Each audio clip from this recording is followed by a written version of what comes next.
याच प्रकरणासंदर्भातली पुढची एक ब्रेकिंग बातमी बघूया। ती 40 एकर जमीन सरकारच्या मालकीची असल्याचं पुणे जिल्हाधिकाऱ्यांनी स्पष्ट केलेलं आहे। सरकारची जमीन बेकायदेशीर खरेदीचा प्रयत्न झाल्याचं जिल्हाधिकारी म्हणाले। पार्थ पवारांच्या कंपनीकडून बेकायदेशीर जमीन खरेदी करण्यात आली आहे। ती जमीन खरेदी विक्री बेकायदा असल्याचं सरकारकडून सांगण्यात येत आहे, जिल्हाधिकाऱ्यांकडून सांगण्यात येत आहे। थेट सरकारी जमीन ताब्यात घेण्याचा हा प्रयत्न आहे। जिल्हाधिकारी जमीन खरेदीदारांवर कारवाई करणार असल्याचं जिल्हाधिकाऱ्यांनी झी24 तासशी बोलताना सांगितलंय। जमीन खरेदी विक्री करणाऱ्यांवर गुन्हा दाखल होणार असल्याचं जिल्हाधिकाऱ्यांनी स्पष्ट केलंय।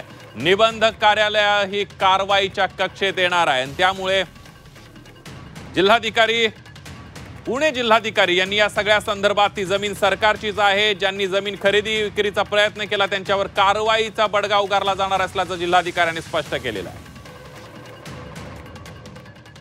हा जी आमची जमीन आहे हा विकता येत नाही आहे, हा मात्र रिग्रांट सुद्धा करता येत नाही आहे, हा शासनाकडेच असते हा जमीन। याच्यामध्ये जे खरेदी विक्री व्यवहार झाला आहे हा खरेदी विक्री व्यवहार महसूल विभागाला न विचारता किंवा त्याची माहिती अंधारात ठेवून हा केलेला प्रकार आहे। लोकांची फसवणूक याच्यामध्ये केलेली आहे आणि याच्यामध्ये जे दोषी आहेत त्याच्यावर कडक कारवाई करणे खूप जास्त आवश्यक आहे। याच्यामध्ये जे दोषी अधिकारी आहे ज्यांनी या पद्धतीच्या तपासणी न करता खरेदी जस्ट करून घेतला त्याच्यावर सुद्धा कडक कारवाई करणे आवश्यक आहे।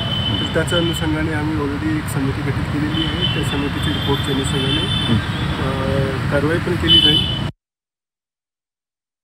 हा जमीन महारत्नाची जमीन आहे आणि हा सध्या शासन जमाच आहे आणि शासनाची ताब्यामध्ये सुद्धा आहे।